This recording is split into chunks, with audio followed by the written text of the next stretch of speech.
오늘 이슈 인터뷰 시간에 자세히 알아보겠습니다. 오늘은 이분을 일찍 모셨습니다. 이종환 한양대학교 경제금융대학 교수님 스튜디오에 모셨습니다. 어서 오십시오. 예, 안녕하십니까. 어제 성장률 전망치 2.6%로 제시했어요. 원래 2.2%였죠. 그러면은 0.4%포인트나 높인 건데. 일단은 1분기에 경제 성장률이 좋게 나온 것들이 주요하다라 볼 것 같고요. 그다음에 수출 효과를 아무래도 지적하지 않을 수 없을 것 같습니다. 지금 일단 보도 자료에서 나온 것처럼 AI 전환에 따른 반도체 수요가 늘고 있고 반도체 수요가 늘에 따라서 수출이 계속 호조를 보일 것이다라는 기대감을 가지고 있거든요.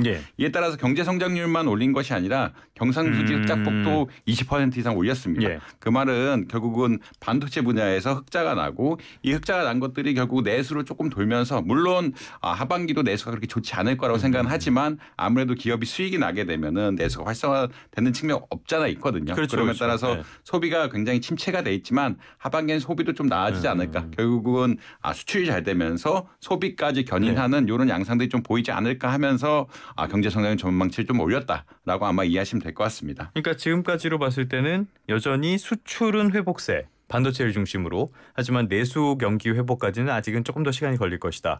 그래서 2.6%로 잡았다. 이렇게 이해를 하면 되겠죠. 네, 맞습니다. 알겠습니다. 그러면은 어제 천기 누설 시간에도 다뤘던 건데 이번에 25조 규모의 자영업자 지원안이 들어갔어요. 이거 어떤 내용이 담겼습니까? 사실은 3종 세트라고 이야기를 하는데 금융 지원이 굉장히 많습니다. 금융 지원들. 일단은 정책 금융이 소상공인한테 중요한데 정부에서 지원해 준 자금이라고 보시면 될 것 같죠. 이것을 연장해 주겠다. 그리고 연장할 때 보통은 제한이 있었습니다. 어떻게 보자라면 그 대출 잔액 3천만 원, 영업 기간 3년 이상 이런 것도 철폐하겠다라고 해서 정책 금융에 대한 어떤 연장을 좀 쉽게 해주겠다라고 보시면 될 것 같고요. 그 다음에 소상공인이 많이 이용하는 어떤 금융, 그게 정부에 의존한 금융이 보증입니다. 지역신용보증재단에서 하는 소상공인 보증에 대해서도 전환 보증이라고 이야기하는데 보증을 연장해 주겠다. 어떻게 보면 보증을 늘려주는 이런 정책이라고 보시면 될 것 같습니다. 또 고금리로 아무래도 이제 소상공인이 어렵다 보니까 이것을 정책 금리를 싸게 전환해 주는 이런 방법들을 많이 쓰겠다라고 이야기를 하고 있고요. 그다음에 채무 조정 폐업하신 분들 재취업 도와주겠다 이런 이야기를 하고 있는데 사실은 25조 규모라고 이야기하지만 이게 보증이기 때문에 실제 재정 집행은 한 1조 정도라고 보시면 될 것 같고 그다음에 출자란 것은 정부의 자산을 가지고 출자를 하는 거기 때문에 아마 출자까지 합치면 한 5조 정도 든다라고 하고 있는데 아무래도 직접적인 비용은 작다 보니까 결손 나지는 않을 것 같다. 이게 정책을 집행할 수 있을 것 같다라고 아마 보시면 될 것 같고 25조는 이제 보증 자체 전체 규모에 대해서 하는 거기 때문에 좀 우리가 보기에 큰 숫자다라고 보시면 될 것 같습니다. 항상 보증 지원은 실제로 들어가는 돈에 비해서 그 금액이 훨씬 크기 때문에 약간의 착시 효과도 있는 것 같은 느낌도 드는데 이런데 말씀해 주신 것처럼 이게 직접적인 재정 지원이 아니라 전반적으로 보면은 금융 지원에 초점이 맞춰졌잖아요. 그러면 이게 실효성이 있을까요? 일단 재정 지원은 어렵고요. 어렵다고 봅니다. 재정 지원은 지금 예산 상황상 거의 불가능하다고 보시면 되고. 올해도 세수 펑크라는데 좀 어려운 것 같고요. 그다음에 이제 금융 지원을 안 하는 것보다는 당연히 소상공인에게 낫긴 할 텐데 이게 크게 두 가지 우려가 있습니다. 처음에 소상공인 측에서 주로 주장하는 것은 이미 코로나19 때문에 빚을 너무 많이 냈다. 그렇죠. 빚탕감을 해주지 않는 한은 이게 생면영장, 그러니까 약간은 뭐랄까 우리가 호흡기를 더 달고 있는 거지 이게 회복할 수 없는 그런 일이다라고 이야기하는 부분들이 하나 있고요. 죽을 상황을 그냥 어떻게 연명만 시키는 그런 거잖아요. 연명 치료라는 거죠. 연명 치료만 해서 경기가 막 좋아져야 반등이 돼야 이게 살아가 나는데 그러진 못할 것 같다라는 의견들이 하나가 있고 정부 입장에서는 지금 서비스업 재편을 해야 되는데 역동경제 로드맵에도 약간 나오긴 했는데 어제 발표한 서비스업 재편을 해야 되는데 이게 재편 안이 잘 안 나와 있습니다. 어떤 이야기냐면 결국은 최근에 가장 문제가 되는 이제 소상공인들은 고령 소상공인들이고요. 이분들은 여기 이 자영업을 그만하면 사실 나갈 데가 없습니다. 나갈 데가 없기 때문에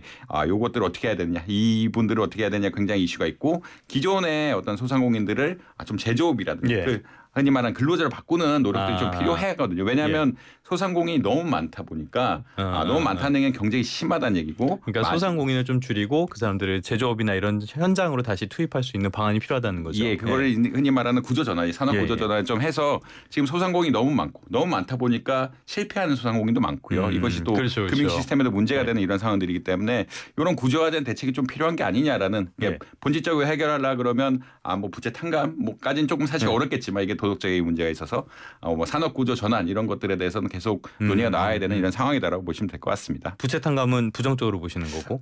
사실 이게 반발이 심하죠. 부채가 물론 정부가 늘려서 한 거라고 하긴 하지만 부채 탕감은 도덕적 해이 문제가 걸려 있기 때문에 그렇죠. 그게 쉽지는 않을 것 같다. 오히려 이제 너무 많은 데들 폐업을 하고 어떻게 다른 방식으로 유도하는 게 사실은 뭐 맞을 수도 있고 그러니까 폐업한다는 것 자체가 이제 흔히 말하는 효율성이 좀 떨어졌다는 이야기거든요. 그렇죠. 그게 경기가 안 좋아질 것을 감안한다라고 하면은 그런 정책들이 오히려 좀 필요한 게 아닌가 이렇게 말씀드릴 수 있을 것 같습니다. 뭐 기업도 좀비 기업들을 계속 가져가는 게 그렇게 썩 현명한 일은 아닌 것처럼 알겠습니다. 어제 밸류업 세제 지원 방안도 구체적으로 발표를 했는데요. 어떤 내용이 담겼나요?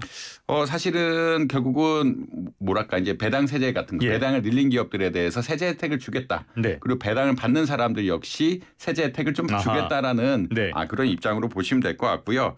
결국은 자사주를 소각하거나 뭐 배당을 늘린 기업들에게 법인세를 깎아주고 그다음에 이제 배당 소득이 좀 부담스럽거든요. 배당 소득은 일단 세금을 떼고 들어가고 그다음 아직 뭐 금융투자소득세가 안 들어가긴 했지만 2천만 원 배당 소득 자체가 2천만 원 넘어가게 다른 뭐 이자 소득 합산해가지고 2천만 원 넘어가게 되면은 종합소득세 합산이 되거든요. 근데 이것을 배당을 따로 떼갖고 분리과세를 해주겠다라는 그런 안이 나왔습니다. 물론 이거 통과를 해야 되는 아니긴 한데 그렇죠. 그런 안들을 제시했다라고 아마 보시면 될 것 같습니다. 효과가 있을까요?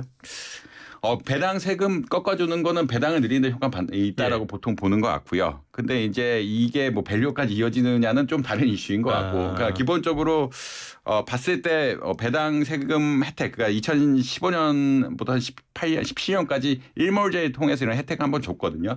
그때 배당을 많이 늘렸고 배당 늘린 기업들 사실 주가도 좀 올라가긴 했습니다. 근데 이제 이게 어떻게 보자라고 하면은 장기적으로 지속될 것이냐, 뭐 그다음에 실제로 어마어마하게 주가 폭등이 일어날 주가가 뭐 밸류업을 이끌 것이냐는 사실 좀 지켜봐야 될 이야기가 아닌가 이렇게는 볼 수 있을 것 같습니다. 알겠습니다. 이건 좀 상황을 지켜봐야 된다는 이야기로 마무리하도록 하고요. 지금 말씀하신 것처럼 이것만으로는 그렇게 밸류업이 막 될 가능성이 그렇게 크지 않을 수도 있다.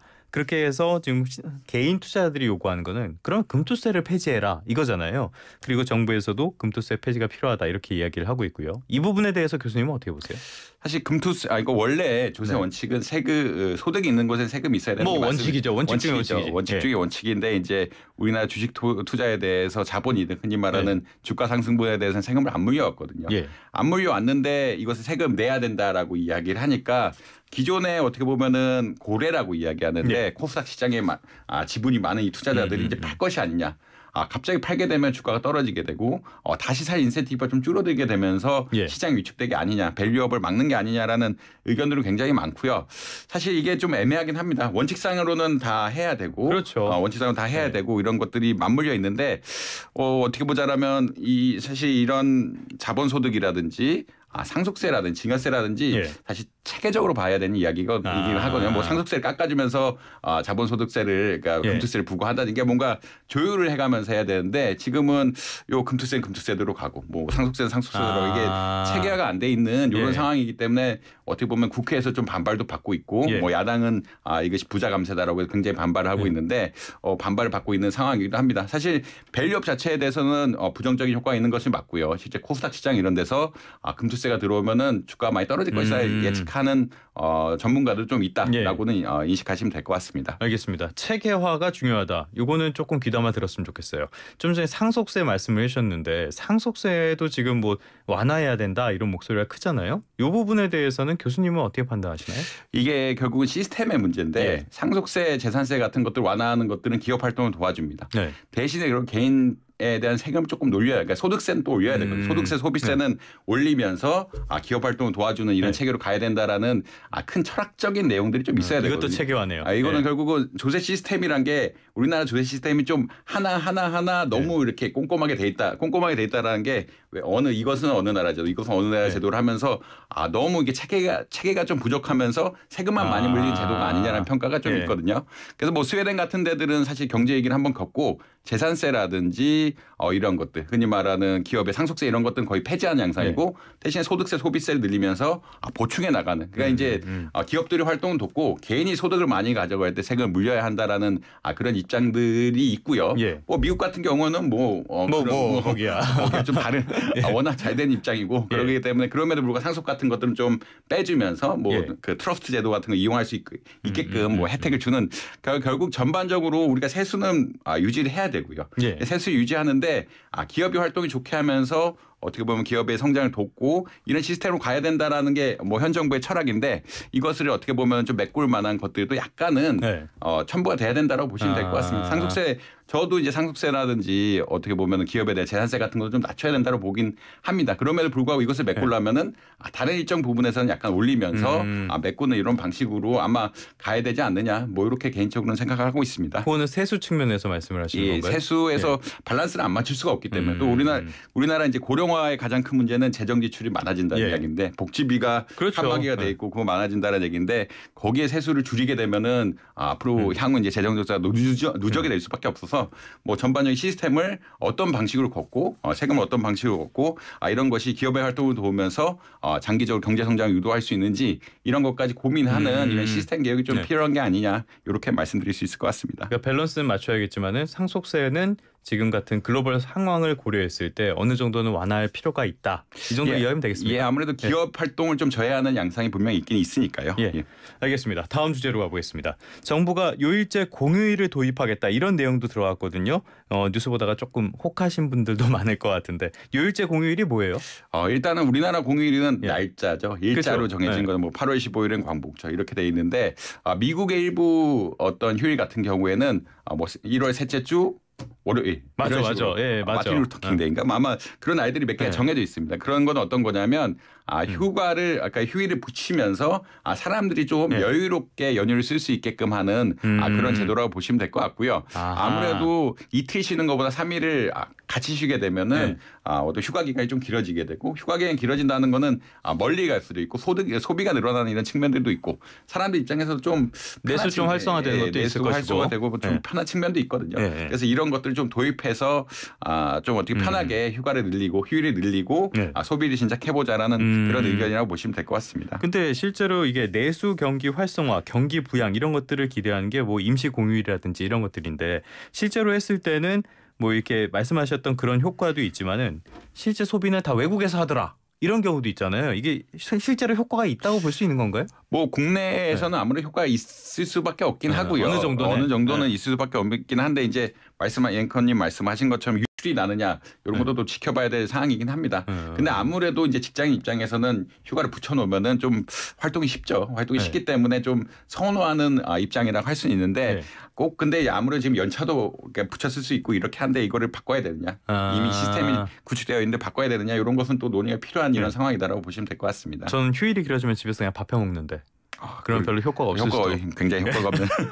그래서 그렇게 말씀하신 것처럼 지금도 연차를 붙였었는데 왜 굳이 바꿔야 되나? 이런 것들은 경영계에서 업무 공백을 우려하는 목소리라고도 볼 수가 있잖아요. 이런 쪽에서는 우려할 부분은 없을까요? 사실 뭐 대기업은 큰 우려는 없는 것 같고요. 연차를 훨씬 쓰는데 이제 자유롭기 때문에. 근데 우리나라 5인 미만 사업장이라든지 이게 그 흔히 말하는 인수 규정으로 해서 굉장히 근로시간이 탄력적이거든요. 그쪽들은 규제를 안 받고 지금도 뭐 주말에 굉장히 특근 같은 거 많이 하는 이런 사업장들이 있는데 이런 차별 이런 직장에서 붙여쓰게 된다라고 하면 조금 타격이 있을 수도 있다라고 하면 갑자기 며칠을 많이 쉬는 것들이 3일을 내리시는 것들이 타격이 입을 수밖에 없기 때문에 사실 큰 틀에서 봐서는 우리나라 이중 구조라고 이야기하는 대기업하고 작은 기업들의 차이가 엄청나고 이 차이가 엄청나는 데 있어서 특히나 5인 이하 사업장 이런 데들이 굉장히 좀 열악하거든요. 근데 이 피해가 이쪽으로 가게 되는 게 아니냐라는 우려는 분명히 있다라고 아마 보시면 될 것 같습니다. 알겠습니다. 이것도 조금 더 깊이 있는 그런 어떤 연구 같은 것들이 필요해 보입니다.